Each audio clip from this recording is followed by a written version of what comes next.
તો હાલો મિત્રો, કેમ છો? હું છું દર્શક, તમારું નવા વિડીયોમાં સ્વાગત છે. દાદા માં કઈક કહે છે, તમે સાંભળો. બોલો દાદા. આ છે મારા દાદા. ઘોડાને પાવું હોય તો હું બોલવું પડે, અને એ તો નથી. ભેંને પાવું હોય તો હું બોલવું પડે. હા, એ આપણે બળદ ને પાવું હોય તો હું બોલવું પડે.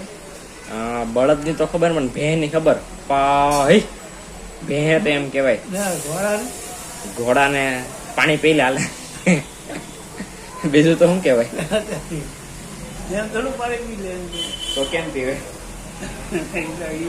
એક પ્રશ્ન છે એટલે કેમ એ તમને બહારથી એ થોડું અમારે ભણવામાં આવે છે. ભણવામાં ભલે ને કોઈ બહારનું પૂછે તમને, સાહેબ બધું ભણવાનું બહારનું છે તો એ પૂછવું ન આવડે કે પણ સાહેબ એવા થોડા સવાલ પૂછે.